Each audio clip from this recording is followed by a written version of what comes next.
All praises to Yahweh Bahashem Yahweh Shah. Let's get into this video.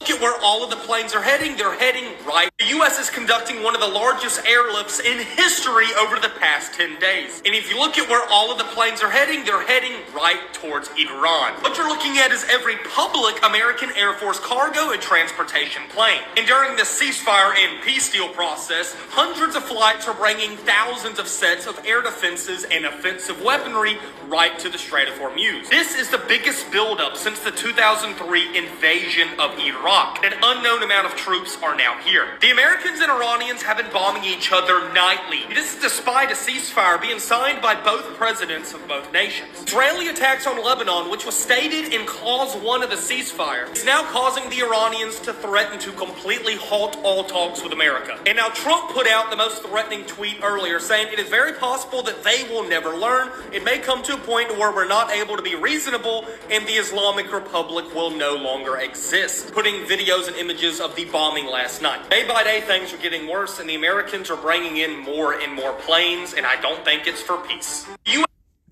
Right, and as he said, they are bringing in cargo of air defenses, which is from America's side, and also we're probably going to have boots on the ground very soon, if not already, right? Because they could be bringing troops over there as well. We wouldn't really know, but once this thing blows up, it's going to be undeniable and very hard. Actually, it's going to be quite impossible to hide the fact that they're bringing troops on the ground over there for the Iran invasion, because right now you have Iran and America and Israel striking each other, and it's just not going anywhere, really, right? At first it did, but now it's just more so Iran has the backing of Russia and China, right? And Iran can fend off against America's bombings. So, and actually they're defending off against America's bombings and Israel's bombings, which, really America, Israel, same thing, pretty well. They're defending against America pretty well with the bombings, right? And Iran is hitting them back, so at this point, boots on the ground is just going to be, right? Because this war is getting very costly. There is no deal in sight. Every ceasefire is inevitably going to be broken, or has not already been broken already, right? In a nutshell, there's nothing to talk about. All there is fight time now. All there is war. No more talks be had, and this thing will just keep boiling over. Now the thing is when will this affect us? And honestly, I don't know. When I say when will this affect us, it's affecting us now because of the buildup, right, and the possible drafting coming, but also when will we start seeing oil being rationed? Right, once oil starts to be rationed, don't expect things to go back to normal, right? So, says Jeremiah chapter 50 verse 45, therefore hear ye the counsel of the Lord that he hath taken against Babylon, and his purposes that he hath purposed against the land of the Chaldeans. Surely the least of the flock shall draw them out. Surely he shall make their habitation desolate with them. Right? And the least of the flock is Israel and Iran right now. Because Israel is a very small nation, possibly slightly bigger or the size of New Jersey. And Iran, definitely bigger than Israel, but it's not big like America, right? But you have a whole lot of regions around Iran, which could, turn this holy war into a very bloody war, right? So right now, and Israel is really doing the most drawing out, because Israel keeps going against America's thing. Israel keeps going against these deals, these peace talks. Israel goes against everything, which according to Bible prophecy, this is exactly what we want.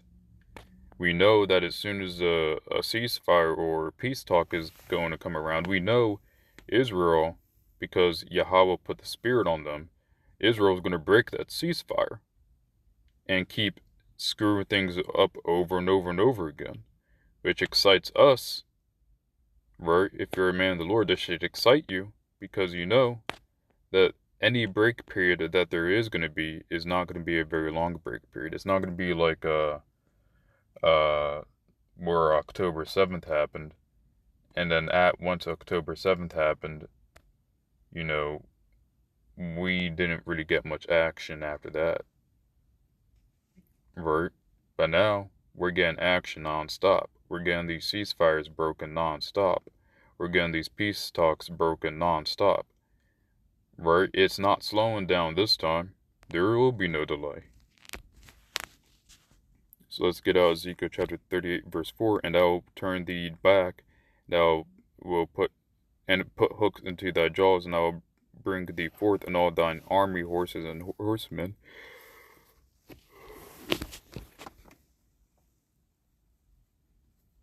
Slakia, all of them clothed with all sorts of armor, even a great company with bucklers and shields, all of them handling swords, right? So as you know, America is going to war. The whole world is going to be at war, right? Because you have all these alliances, and all these alliances are going to get caught up in the fire, right? For instance, and all these nations also have a problem of their own, where even though Russia and China is helping Iran, Russia has a problem that they're dealing with, which is Ukraine. China has their problem they're dealing with, which is Taiwan. America has their problem dealing with, which is really dealing with the fallout of Israel's decisions, right? And America basically lost Ukraine. Like, that's done, right? Basically, America's going to put all of its resources, or for the most part, into basically East versus the West, right? Or the Western Alliance versus the Eastern Alliance, which is Israel, right? Which represents America in the West, versus Iran and China and Russia, right? Then you got Pakistan and India. It's going to be a global war. And now you got Revelation chapter 18, verse 10, standing afar off for the fear for torment, saying, Alas, alas, that great city Babylon, that mighty city, for in 1 hour is thy judgment come. Right. And basically the Bible tells us exactly how this war is going to end. It's going to end with America being completely annihilated and destroyed and on fire. Because eventually this war is going to go nuclear, and nuclear missiles is going to clear out America. So, honestly, this is great news, brethren. Once we start seeing those, if we start seeing those rationing of oil, we know time is very short, because the sea hip is not far away either, because you got something called order out of chaos. So keep praying, brethren. We're almost out of here. All praises to Yahweh, Bahashem, Yahweh Shai. Pray, keep the commands to the best of your ability, and make your calling and election sure. Shalom.